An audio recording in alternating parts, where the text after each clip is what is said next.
గుణకాలు. ఈరోజు మనం సెకండ్ ఇయర్ వాళ్ళ దాడిసంలో ఫస్ట్ యూనిట్ కింద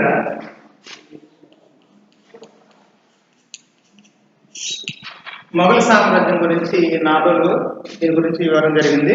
అయితే ఒకసారి ఈ మొఘల్ సామ్రాజ్యం వివరణ, రాజులు ఏ విధంగా రాజ్య పరిపాలన చేశారు వాళ్ళ గురించి ఒకసారి మనం చూద్దాం.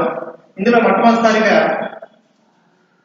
లాస్ట్ 4 days నుంచి మొఘల్ సామ్రాజ్యం గురించి వివరణ గురించి మాట్లాడుతూ అసలు ఈ మొఘల్ సామ్రాజ్యాన్ని స్టార్ట్ చేసినటువంటి రాజులు ఏ ప్రాంతానికి చెందినవారు, ఎక్కడి నుంచి భారతదేశానికి వచ్చారు, అనంతరం వీళ్ళు ఎంతకాలం భారతదేశాన్ని రాజ్య పరిపాలన చేశారు అనేది గురించి మనం చూస్తే ఫస్ట్ యూనిట్ లో సెకండ్ ఇయర్ వాళ్ళకి కాక్సన్లో మొఘల్ సామ్రాజ్యం 1526 నుంచి 1707 వరకు వివరణ ఉంది. మొఘల్ సామ్రాజ్యంలో 1526, 1707 వరకు. ఇక్కడ 1526 స్పెసిఫిక్ గా మనకి ఇయర్ మెన్షన్ చేశాడు. అంటే మొఘల్ సామ్రాజ్య స్థాపన జరిగింది భారతదేశంలో 1526లో. ఇక్కడ 1707 ప్రస్తావించాడు అంటే ఇయర్ కి ఏదో ఇంపార్టెన్స్ ఉండే ఉన్నది. ఏంటి 1707 ఏంటంటే ఔరంగజేబు మరణం.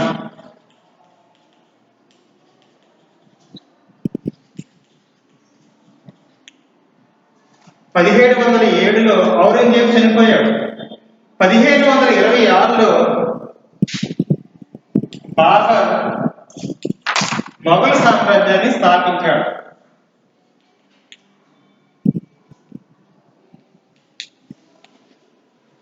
మొఘల్ సామ్రాజ్య స్థాపన బాబరు 1526లో స్టార్ట్ చేశాడు. అంటే ఇప్పుడు మనం మాట్లాడేది 1526 నుంచి 1707 వరకు జరిగినటువంటి విషయాల గురించి ప్రస్తావన. అయితే మనకి చూడండి 1526 అంటే ఇయర్ చాలా ఇంపార్టెన్స్ ఉంది. ఎందుకంటే భారతదేశంలో 1526 సంవత్సరంలో మొఘల్ సామ్రాజ్యం చేసినటువంటి బాబర్కి ఢిల్లీ సుల్తాన్ చక్రవర్తి అయినటువంటి ఇబ్రహీం లోడికి మధ్య ఒక ప్రముఖ వార్ జరిగింది. ఎప్పుడది 1526లో. ఇది జరిగినటువంటి యుద్ధాన్ని మొదటి పానిపట్టు యుద్ధం అంటారు.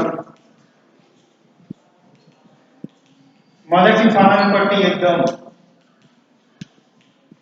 1526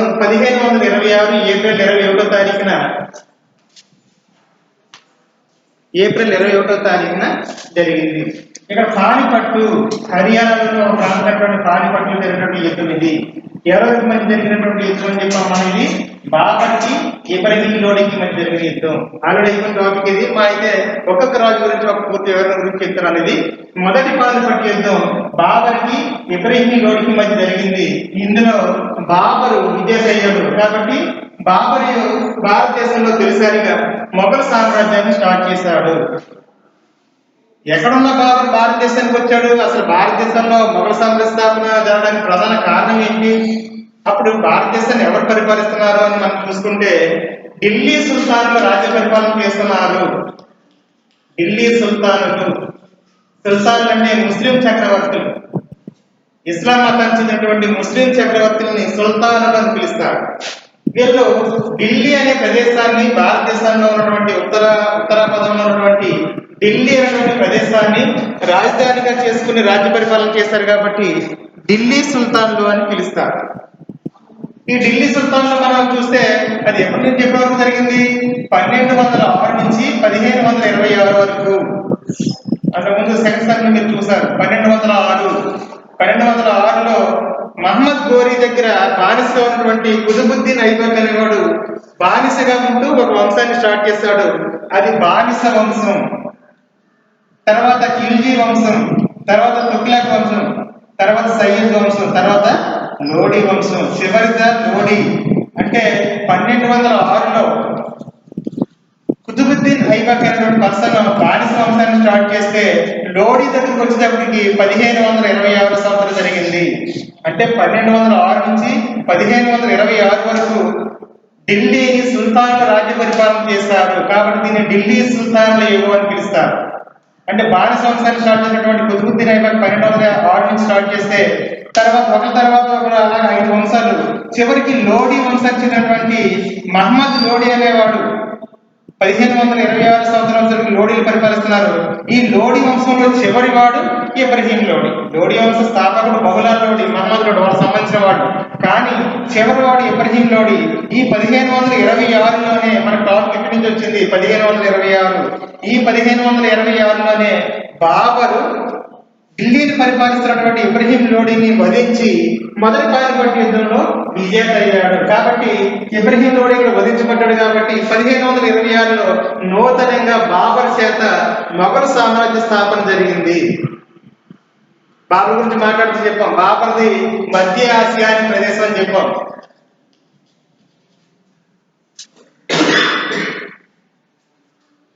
మధ్య ఆసియాలోని ఫర్గానా అనే ప్రాంతానికి చెందినవాడని, బాబర్ అంటే పులి అనే అర్థం అని టర్కీ లాంగ్వేజ్ లో.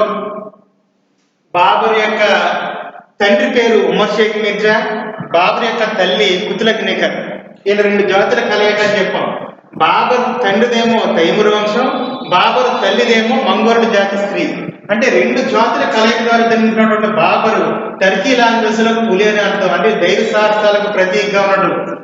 ఇలాంటి సమయంలో ఫర్గానా అనేటువంటి చిన్న ప్రాంతానికి అధిపతిగా ఉన్నటువంటి బాబరు తండ్రి అయినటువంటి ఉమర్ షేక్ మిర్జా ఎప్పుడైతే చనిపోయాడో తన తండ్రి వారసత్వంగా బాబర్కి ఫర్గానా అనే ప్రదేశం వచ్చింది. ఇక్కడ మధ్య ఆసియాలోని కాబూల్ అంటే ఆఫ్ఘనిస్తాన్ రాజధాని. మన భారతదేశానికి మన వాయువ్య దిశలో పాకిస్తాన్, ఆఫ్ఘనిస్తాన్, బెలూచిస్తాన్ లాంటి, కిర్గిస్తాన్ లాంటి రాజ్యాలు ఉన్నాయి. అందులో ఇక్కడ కాబూల్ ప్రాంతానికి సమీపంలో ఫర్గానా అనేటువంటి ప్రదేశం ఉంది.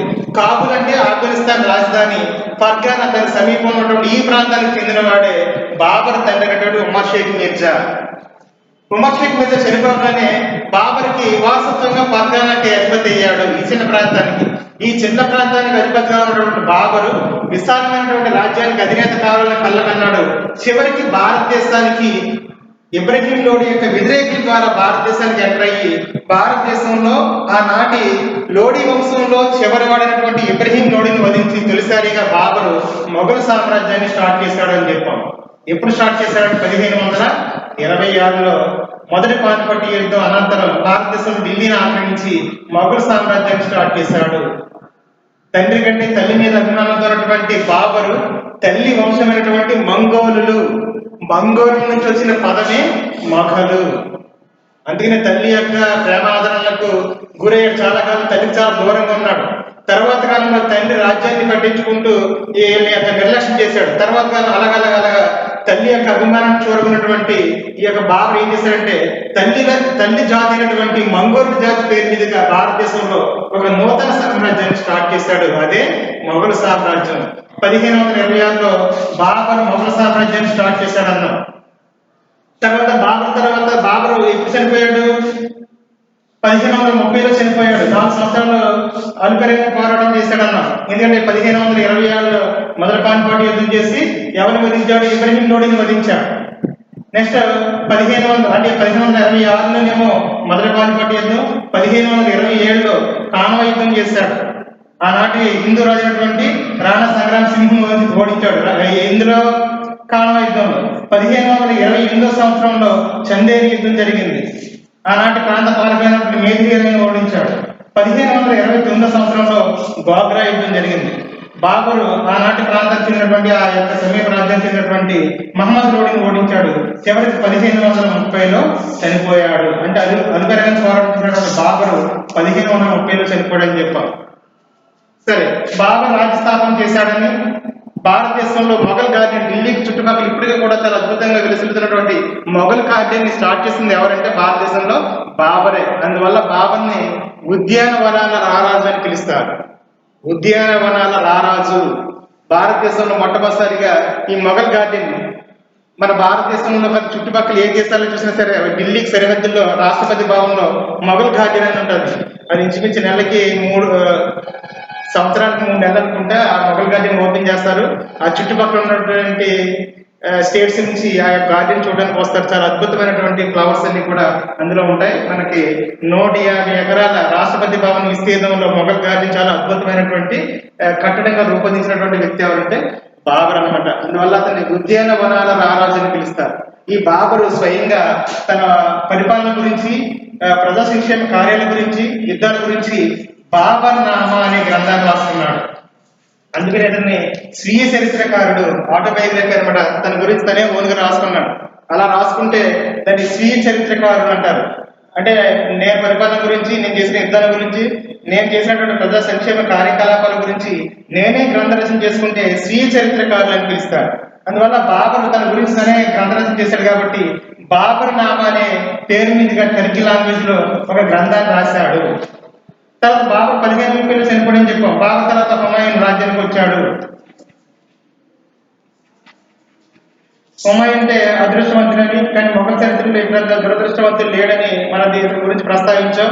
అయితే ఇతను హుమాయూన్ యొక్క రాజ్య పరిపాలన కాలంలో ఇతని మీద దాడి చేసినటువంటి గొప్ప చక్రవర్తి ఎవరంటే షేర్షా సూరి అంటారు. ఇక్కడ సూరి వంశానికి చెందినవాడు. ఇతనికి షేర్ ఖాన్ అనే బిరుదుతో రాజ్య పరిపాలన చేశాడు. అయితే హుమాయూన్ పరిపాలన కాలం అనేక ఒడిదుడులకు గురైందని చివరికి 1555లో ఇతను చనిపోయాడు. 1556 అంటే ఇతను పుస్తక పఠనం పట్ల ఎక్కువ ఆసక్తి ఉంది. వీటి గురించి అన్ని ప్రతి రాజు గురించి వివరంగా మీకు టాపిక్ లో మీకు ఫీడ్బ్యాక్ అయింది. అందులో మీకు లెసన్స్ వస్తాయి. అయితే ఫండమెంటల్ గా చెప్పి వెళ్ళిపోతున్నాను. ఇది 1555-56 మధ్య ఇతను ఆ పుస్తక పఠనం పట్ల ఇంట్రెస్ట్ ఉన్నటువంటి ఇతను ఢిల్లీలోని పుస్తక పఠనం చేసి గ్రంథాలయం మెట్ల నుంచి దిగుతూ ఉండగా కాలు జారి ఇతను పడిపోయాడు. కొద్ది రోజులు అనారోగ్య రీత్యా తర్వాత చనిపోయాడు అనమాట. ఎప్పుడైతే హుమాయూన్ చనిపోయాడో, హుమాయూన్ తర్వాత 1556లో రాజ్యానికి ఎవరు వచ్చారంటే అక్బర్ వచ్చాడు అనమాట. ఇక్కడ హుమాయూన్ కొడుకు అక్బర్. ఇతడు 1556లో రాజ్య పరిపాలన స్టార్ట్ చేశాడు. అందుకనే 56కి చాలా ఇంపార్టెన్స్ ఉంది. ఎందుకని 1526లో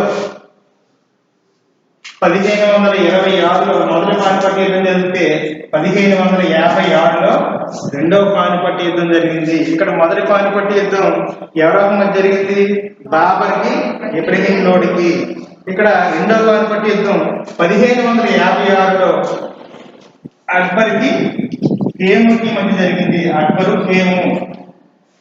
ఎప్పుడైతే ఇక్కడ హుమాయూన్ చనిపోయాడో, అక్బర్ బాల్యంగా ఉన్నాడో, ఈ బాలుడు కాబట్టి ఈ రాజ్యాన్ని ఆక్యుపై చేయొచ్చని అక్కడ పంజాబ్ ప్రకార హర్యానా ప్రాంతానికి ఒక రాజరిక పరిపాలన చేస్తున్నటువంటి హేము ఢిల్లీని ఆక్యుపై చేయడానికి ప్రయత్నించి ఢిల్లీపై దాడి చేశాడు. మరి ఢిల్లీని ఆక్రమించడానికి అక్బరు బాల్యతనంలో ఉన్నాడు. కానీ చిన్నతనంలో ఉన్నటువంటి అక్బర్కి మరి ఎవరు సపోర్ట్ దొరికిందంటే అక్బర్ యొక్క సంరక్షకుడు ఎవరంటే ఇక్కడ బైరం ఖాన్. చాలా ఇంపార్టెంట్ పర్సన్ అన్న బైరం ఖాన్. ఎందుకంటే హుమాయూన్కి నమ్మిన బంటు. హుమాయూన్ అంటే ఎవరు? అక్బర్ తండ్రి అయినటువంటి హుమాయూన్ దగ్గర చాలా నమ్మకస్తుడిగా పనిచేశాడు, సైన్యాధికారిగా పనిచేశాడు. కాబట్టి హుమాయూన్ని ఆ బైరం ఖాన్ చాలా నమ్మాడు అనమాట.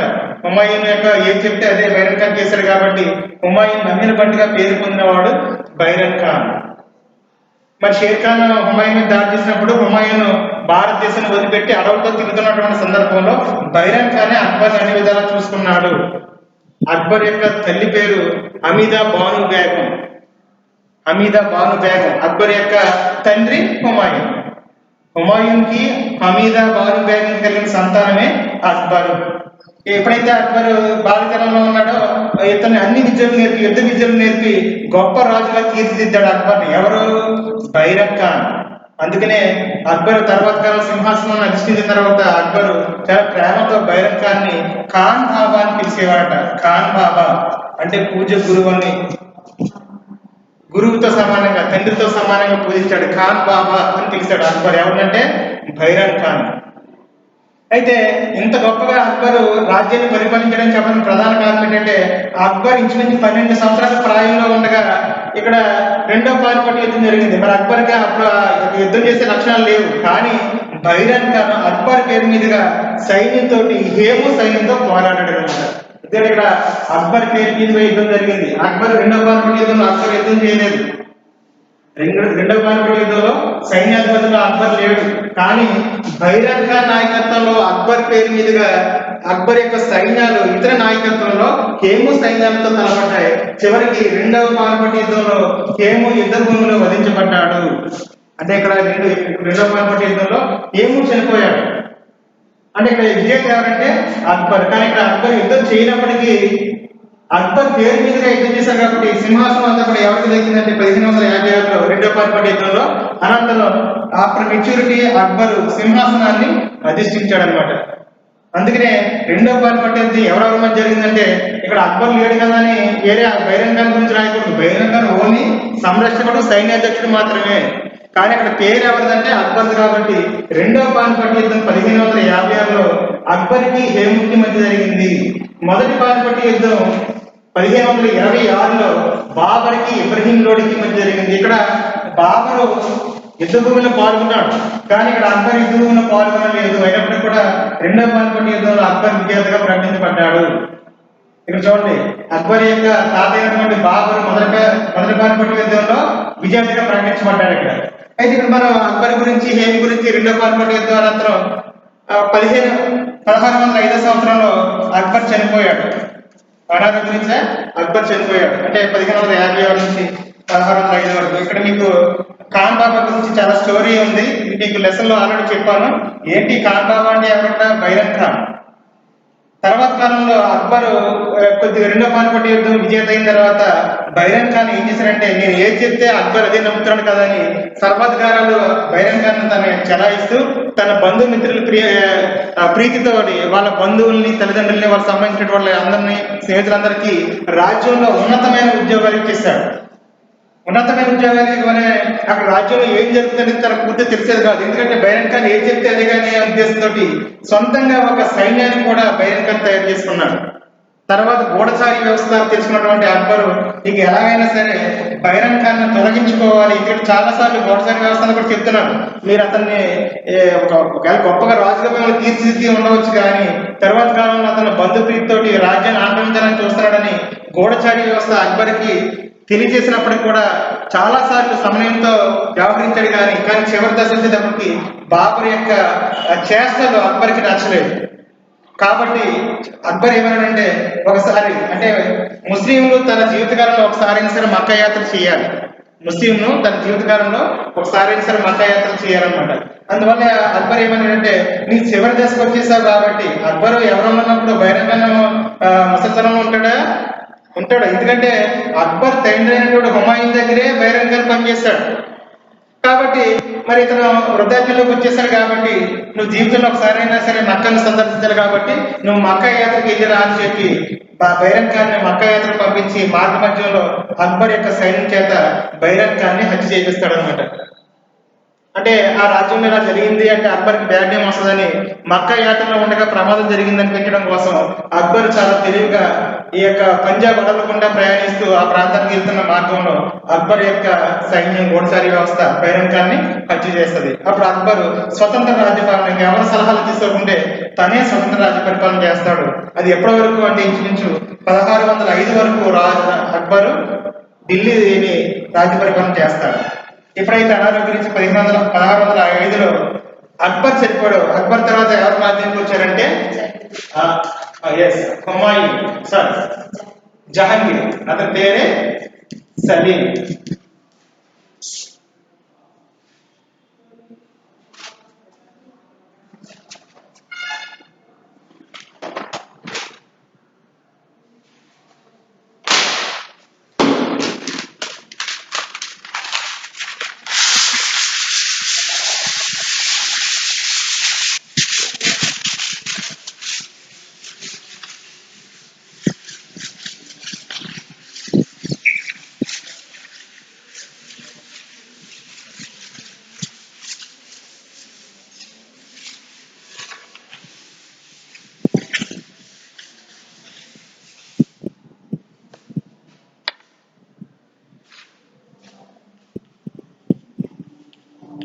జహాంగీర్ అతని పేరు సలీం.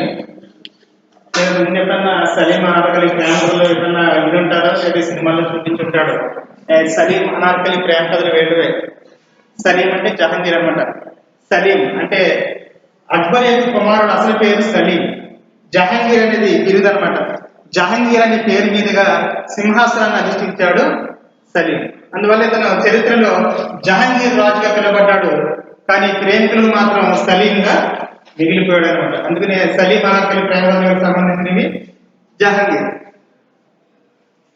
ఇతడు తన రాజ్య పరిపాలన ఇప్పుడు 1605 నుంచి రాజ్య పరిపాలన చేస్తూ ఉన్నతమైన రాజుగా తన పేరు లిఖించుకున్నటువంటి సందర్భంలో జహాంగీర్ ప్రక్కనే ఆఫ్ఘనిస్తాన్ రాజ్యం పైన తొలిసారిగా దాడి చేశాడని, ఆఫ్ఘనిస్తాన్ రాజు అయినటువంటి నూర్జహాన్ నూర్జహాన్ పేరులో ఉంది. జహాన్ అంటే వికసించడం, నూరంటే 100. అంటే ఆమె చూడగానే 100 వజ్రాల కాంతి ముఖారవిందం గల స్త్రీగా అతను భావించాడు. అంటే చాలా అందమైన స్త్రీగా భావించి నూర్జహాన్ అసలు పేరు మొహర్నిషా అని కూడా పిలుస్తారు. మొహర్నిషా. అయితే మొట్టమొదటిసారిగా మొఘల్ చరిత్రలో ఒక స్త్రీ రాజ్యానికి రావడం జరిగింది అంటే నూర్జహానే. ఎందుకంటే జహాంగీర్ రాజ్యానికి వచ్చిన తర్వాత ప్రాధాన్యత అంతా కూడా నూర్జహాన్కి అప్పగించి తన నామాత్రంగా మిగిలిపోయాడు. అయితే ఇతని గురించి చరిత్రకారులు ఒక కప్పు సారాయికి సేరు మాసానికి తన సింహాసనాన్ని పలంగా పెట్టినటువంటి మొఘల్ చక్రవర్తి ఎవరు అంటే జహాంగీర్ అని చెప్పుకొచ్చాడు. ఏంటి కప్పు సారాయి సేరు మాంసం ఏంటంటే ఆనాటి మొఘల్ పీరియడ్ లో ఇతను మందుకి బాగా బానిస అయిపోయాడు. ఆల్రెడీ ఇతను డ్రింకర్, రాజ్య పరిపాలన చేస్తూ ఉండేవాడు. కానీ ఎక్కడో ఆఫ్ఘనిస్తాన్ అంటే ఆఫ్ఘన్ ప్రాంతం మీద దాడి చేసినటువంటి జహాంగీర్ సైన్యం అతన్ని తొలగించి అతని భార్య అయినటువంటి నూర్జహాన్ని తన అంతఃపురంలోకి తీసుకొచ్చేసి తను నూర్జహాన్ మహర్నిషిగా ఉన్నటువంటి తనని నూర్జహాన్ గా, అంటే తను వచ్చిన తర్వాతే తన యొక్క రాజమందిరం చాలా అద్భుతంగా ఉంది అని తను చూస్తూ మురిసిపోతూ రాజ్యం గురించి పట్టించుకోవడం. దీన్ని అవసరంగా తీసుకున్నటువంటి నూర్జహాన్ చాలా మేధావి, తెలివైనటువంటి వ్యక్తి, ధీరవనిత. ఈవిడ చాలా మంచిగా వ్యవహరిస్తూ తన యొక్క తల్లిదండ్రులు, తన బంధువులతోటి రాజ్యంలో ఉన్నతమైన పదవులు, మన ఇంత ముందు బహిరంగ నెలలో ఉన్నతమైన పదవులన్నీ కూడా నూర్జహాన్ తన వశం చేసుకుంటేది. ఇతను పొద్దున్నే లేచింది మొదలు పడుకునే వరకు ఇతను ఎప్పుడు డ్రింకర్ అనమాట. ఇతను లేచినప్పటికీ ఒక కొద్ది మంది ఇస్తే శుభ్రం తాగేసి తినేసి పడుకుంటాడు. అంటే ఇతను ఎంత హ్యాపీగా ఉన్నాడో రాజ్యంలో ప్రజలందరూ కూడా అలాగే ఉన్నారనుకుంటూ ఉండేవాడు. ఇక్కడ రాజపందిరం తప్ప మనకి ఏం తెలియదు. కానీ దీన్ని ఆసరాగా తీసుకున్న నూర్జహాన్ చాలా తెలివిగా రాజ్య పరిపాలనలోకి ఎంటర్ అయింది. అందుకని మొఘల్ పీరియడ్ లో ఒక లేడీ ఎంటర్ అయింది ఎవరి పరిపాలనా కాలంలో అంటే జహాంగీర్ యొక్క పరిపాలన కాలంలో. ఈవిడ తర్వాత ఈ యొక్క ప్రేమ గాథలే అనార్కలి ఈవిడి. అందుకనే సలీం అనార్కలి ప్రేమ గాథలు అంటారు వేరే. ఎందుకంటే ఎంతసేపు రాజమండ్రిలోనే ఉండేవాడు. బయట విషయాలన్నీ కూడా నూర్జహాన్ యొక్క ఫ్యామిలీ, వాళ్ళ యొక్క సైన్యం, వాళ్ళ యొక్క నూర్జహాన్ యొక్క స్థితిజాతిలో ఉండేది. సాధారణంగా రాజు పేరు మీదుగా నాణాల ముద్ర జరిగేది. కానీ ఇక్కడ నూర్జహానే మొట్టమొదటిసారిగా మొఘల్ పీరియడ్ లో, మొఘల్ యొక్క రాజ్య పరిపాలన కాలంలో తన పేరు మీదుగా నాణాలు విడుదల చేసిందంటే ఆవిడ ఎంత గొప్ప స్త్రీ చూడండి. చుట్టుపక్కల అనేక రాజ్యాలు మొఘల్ సామ్రాజ్యం మీద దాడి చేసినటువంటి సందర్భంలో తను స్వతంత్ర పరిపాలకులుగా సింహాసనం మీదేమో జహాంగీర్ కూర్చునేవాడు, వెనక నడిపించేదంతా ఇక్కడ నూర్జహాన్ అనమాట. అయితే రాజు పేరు మీద కాకుండా రాణి పేరు మీదుగా నాణాలు విడుదల చేసినటువంటి గొప్ప మహిళా పాలకురాలు ఎవరంటే ఇక్కడ నూర్జహాన్. ఇక్కడ గొప్ప మహిళ అంటే ఇక్కడ ఇతని యొక్క బ్యాడ్ ఒపీనియన్, అంటే ఇతను మందుకు బానిస కాబట్టి అతను దాన్ని బానిస చేసి ఈమె రాజ్య పరిపాలన చేసింది. కానీ ఈవిడ యొక్క పరిపాలన కాలంలో అంతర్గత కలహాలు అనేవి స్టార్ట్ అయ్యాయి. ఎందుకంటే మరి జహాంగీర్ కొడుకుంటాడు, మరి జహాంగీర్ కొడుకు రూల్ ప్రకారం రాజ్యానికి రావాలి. మరి నూర్జహాన్ ఎట్లా అయిపోయింది? నూర్జహాన్ బంధుప్రీతి, అంటే నూర్జహాన్ కి ముందు పచ్చదార కలిగిన సంతానం ఉంది. నూర్జహాన్ యొక్క కుమార్తె లాడ్లీ బేగం ఆఫ్ఘాన్ రాజు, అంటే ఆఫ్ఘాన్ ప్రాంత పాలన జన్మించినటువంటి లేడీ అనమాట. అతనికి నూర్జహాన్ కలిగిన సంతానం లాడ్లీ బేగం. మరి జహాంగీర్ ముందు భార్యకి జహాంగీర్కి కలిగిన సంతానం ఎవరు? జహాంగీర్ కొడుకు షాజహాన్. ఇతని అసలు పేరు ఖుర్రం. మరి రాజ్యానికి షాజహాన్ రావాలి. కానీ మరి బాల్యకాలంలో ఉన్నాడు, చిన్న ప్రాంతం మీద అప్పుడే యువరాజుగా ఎత్తున్నటువంటి షాజహాన్ కాదని నూర్జహాన్ బంధుప్రీతుడు వీళ్ళున్నటువంటి వర్గానికి ఎక్కువ ప్రాధాన్యత ఇచ్చింది. అయితే వీళ్ళని ఎక్కడ తీసుకొచ్చేస్తారు, వీళ్ళ వంశానికి సంబంధించిన ఇప్పుడు నూర్జహాన్ తన కుమార్తెని ఏదో ఒక యువరాజుకి ఇచ్చి వివాహం చేసి వాళ్ళ వశం వైపు వెళ్ళిపోతుంటే మరి మొఘల్ పీరియడ్ ఇక్కడ స్టాప్ అయిపోద్ది కదా. ఎందుకంటే ఇక్కడ చాలా తెలివిగా ఏం చేసిందంటే నూర్జహాన్ తన కుమార్తె అయినటువంటి లాడ్లీ బేగంని షాజహాన్కి ఇచ్చి వివాహం చేస్తానని చెప్పి ఇక్కడ ముందుగా నమ్మబలికింది. ఇక్కడ చూడండి, చరిత్రలో ప్రతి వాళ్ళు భార్య గురించి ఉంది కానీ జహాంగీర్ భార్య గురించి ఇక్కడ ప్రస్తావించబడలేదు. జహాంగీర్ అనగానే నూర్జహాన్. చూడండి ఇక్కడ ఎందుకని పరిపాలన ఎంటర్ అయింది, రాజ్య పరిపాలన ఈ మీద కొనసాగింది, ఇంకా అసలు భార్య గురించి ప్రస్తావన లేదు ఇక్కడ. అందుకనే జహాంగీర్కి అసలు భార్యకి కలిగిన సంతానం ఎవరు ఇక్కడ? షాజహాన్. ఇక్కడ నూర్జహాన్ కి తన భర్తకి కలిగిన సంతానం ఎవరు? లాడ్లీ బేగం. అప్పుడు లాడ్లీ బేగం తీసుకొచ్చి, అంటే ఇప్పుడు జహాంగీర్కి నూర్జహాన్ కలిగిన సంతానం కాదు కాబట్టి నూర్జహాన్ ఏం చేసిందంటే జహాంగీర్ని మసూద్ బానిసగా చేసేసి రాజ్యానికి నీ ప్రాధాన్యత ఇస్తాను, తర్వాత వారసత్వంగా నువ్వే వద్దే గాని నా కూతురికి నీకు వివాహం చేస్తానని ఇక్కడ వీళ్ళకి ఒక ఒప్పందం జరిగింది. ఇక్కడ ఆల్రెడీ మీకు ఒకసారి వీళ్ళ గురించి ప్రస్తావించాను, మరి మీరు అర్థం చేసుకున్న లేదు నాకు తెలియదు కానీ నూర్జహాన్ యొక్క కూతురు లాడ్లీ బేగం జహాంగీర్ కొడుకు ఏమవుతుందంటే సోదరి అవుతుంది కదా. ఎందుకంటే మనకి హిందూ వ్యవసాయం ప్రకారం ఈ సోదరిని పిలుచుకుంటాం, కానీ ముస్లిం యొక్క విధానం ప్రకారం పెద్దనాన్న చిన్న పిల్లలు వాళ్ళ సంతానానికి వివాహం జరుగుతూ ఉండేవన్నమాట. ముస్లింలో ఇక్కడ ఏం జరుగుతుందంటే అత్యధిక మొత్తంలో విభజన కోసం, జనాభా పెరుగుదల కోసం ఎక్కువ మొత్తం, అందుకనే ముస్లిం చట్టం ప్రకారం 2-3 భార్యలు ఉంటారు కదా. ఏడుగురా ఇవే బాధ తెచ్చుకుంటున్నాం, 2-3 అదే ఎక్కువ మంది భార్యలు కలుగుతారు. ఎందుకంటే భారతదేశంలో ఉన్నటువంటి హిందూ జనాభాకి మరి ముస్లిం తక్కువ జనాభా కాబట్టి జనసంఖ్య పెంచడం మత వ్యాప్తి కోసం ఇలా అలా చేస్తూ ఉంటారు. అయితే అలాగే అప్పటివరకు ఉన్నటువంటి నూర్జహాన్ తర్వాత కాలంలో ఈ మాట మార్చి లాడ్లీ బేగం గురించి ప్రస్తావన ఉండదు. తద్వారా నూర్జహాన్ మీద తర్వాత తన సైనికులపై దాడి చేసి ఎవరైనటువంటి షాజహాన్ తండ్రి మరణాంతరం సింహాసనానికి రావడం అనేది జరుగుతారన్నమాట. అంటే ఇక్కడ రాజ్యానికి ఎవరు వచ్చారంటే షాజహాన్ రాజ్యానికి వచ్చాడు. నెక్స్ట్ షాజహాన్ 1628 వరకు ఇతను 1628లో రాజ్య స్థాపన చేసినటువంటి షాజహాన్ భారతదేశానికి చరిత్ర పుటల్లో ఒక గుర్తింపు వచ్చిందంటే మొఘల్ పీరియడ్ లో ఎవరి పరిపాలన కాలం అంటే షాజహాన్ యొక్క పరిపాలన కాలం. అందువల్ల షాజహాన్ యొక్క పరిపాలన కాలాన్ని మొఘల్ చరిత్రలో స్వర్ణ యుగం అని పిలుస్తారు. బాబరు, హుమాయూన్, అక్బర్, జహంగీర్, షాజహాన్, ఔరంగజేబ్ ఇంతమంది రాజులు ఉన్నప్పటికీ కూడా షాజహాన్ యొక్క పరిపాలన కాలాన్ని స్వర్ణయుగం అంటారు. ఎందుకంటే ఇతని యొక్క పరిపాలన కాలంలోనే అత్యధిక కట్టడాలు నమోదు చేయబడింది భారతదేశం. ఎందుకంటే ప్రపంచంలో 7 వింతలుగా ఉన్నటువంటి ఆ వింతల యొక్క గొప్పతనం గురించి వర్ణిస్తూ షాజహాన్ నిర్మించినటువంటి తాజ్ మహల్ గొప్ప వింతలలో ఒకటిగా ప్రాచుర్యం పొందింది. అంటే ఆగ్రాలో యమునా నది ఒడ్డున ఉన్నటువంటి తాజ్ మహల్ యొక్క నిర్మాత ఎవరంటే షాజహాన్.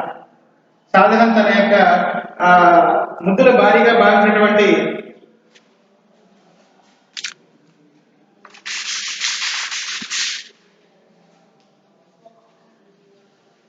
ముంతాజ్ బేగం ఎవరి భార్య వాళ్ళకే అన్నాం కదా. ఎందుకంటే జహాంగీర్ నా భార్య అంతలేదు ఇంతలేదు అందుకే చూసారా పేరు ఎలా మార్చాడు. నూర్ జహాన్, నూర్ అంటే 100, జహాన్ అంటే వికసించడం. అంటే అప్పటి వరకు అంతఃపురం ఏదో చీకటిలో మగ్గిపోయినటువంటి అంతఃపురం ఈవిడ రాకతోటి వికసించిపోయింది. అసలు 100 వజ్రాల కాంతి, ఒక వజ్రం మీద కాంతి పడితేనే ఎంత రూమ్ ఎలా వెలిగిపోద్దో 100 వజ్రాల మీద కాంతి పడగానే ఎంత అందమైపోయిందని. ఎందుకంటే డ్రింక్ చేస్తూ ఉండేవాడు కదా, తనకి అదే మాయ. అలాగే దేశంలో ప్రజలందరూ కూడా అలాగే ఉన్నారని మురిసిపోతూ ఉండేవాడు జహాంగీర్. దాన్ని చూసుకుని ఈవిడి రాజ్య పరిపాలన హ్యాపీగా కొనసాగించింది.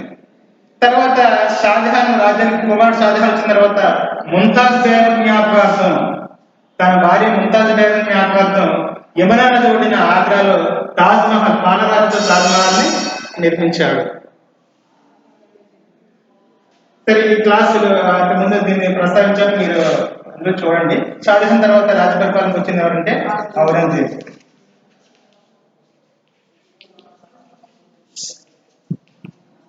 ఔరంగజేబు షాజహాన్ మరణాంతరం రాజ్యానికి వచ్చింది ఔరంగజేబు. ఇక్కడ షాజహాన్ గురించి ఎంత రాజ్య పరిపాలన, భారతదేశంలో ఎర్రకోట, జామా మసీదు, తాజ్ మహల్ అద్భుతమైన కట్టడాలు నిర్మించినటువంటి షాజహాన్ తన మరణం అనారోగ్యం నుంచి ఆగ్రాలో చనిపోయాడు. ఆగ్రాలో చనిపోయిన తర్వాత రాజ్యానికి ఎవరు వచ్చారంటే ఔరంగజేబు వచ్చాడు. ఇక్కడ షాజహాన్కి 9 కుమారులు. దారాషుకో, మురాద్, షుజా, ఔరంగజేబ్. షాజహాన్కి 9 సంతానం: దారాషుకో, మురాద్, షుజా, ఔరంగజేబ్.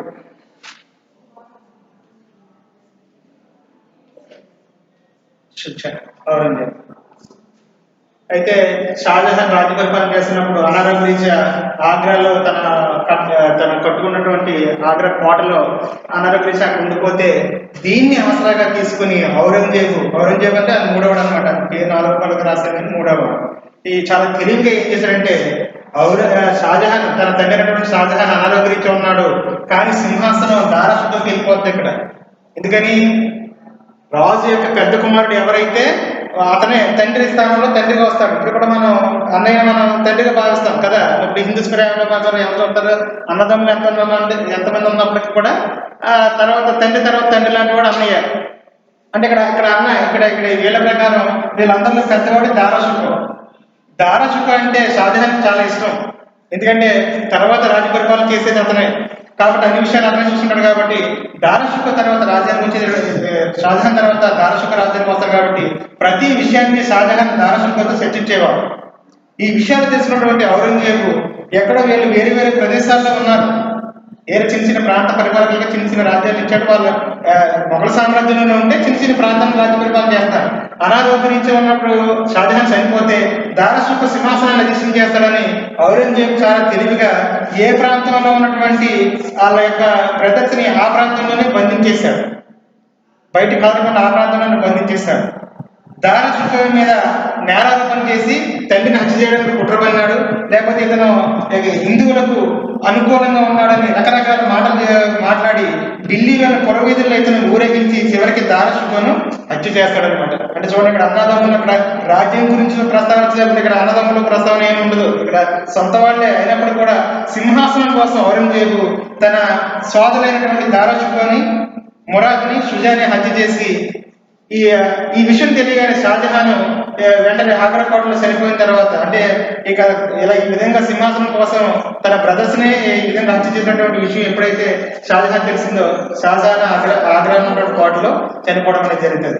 అనంతరం షాజహాన్ తర్వాత ఔరంగజేబు సింహాసనాన్ని అధిష్ఠించడం జరిగేది. అంటే బాబర్ మొదలుకొని ఔరంగజేబు వరకు 1526 నుంచి 1707 బాబర్ ఔరంగజేబు సింహాసనం వచ్చిన తర్వాత ఇతను రాజ్య పరిపాలన అనంతరం 1707లో ఇతను చనిపోతాడు అనమాట. అందుకనే 1526 నుంచి 1707 వరకు మొఘల్ పీరియడ్ గురించి ప్రస్తావించబడింది. నేను 5 క్లాసుల్లో వీటి గురించి వివరణించాను. బాబరు, హుమాయూన్, అక్బరు, జహంగీర్, షాజహాన్, ఔరంగజేబు యొక్క పరిపాలన కాలం అంతా కూడా మళ్ళీ ఒక పీరియడ్ లో మీకు అవగాహన కోసం దీని గురించి చెప్పడం జరిగింది. ఒకసారి మీరు నెక్స్ట్ తర్వాత క్లాస్ లో మొఘల్ సామ్రాజ్యంలో వివిధ సైనిక వ్యవస్థ, భూస్వామ్య వ్యవస్థ, అదేవిధంగా వారి యొక్క పరిపాలనా కాలంలో ప్రవేశపెట్టిన సంస్కరణల గురించి నెక్స్ట్ క్లాస్ లో మనం చూద్దాం. Okay, thank you.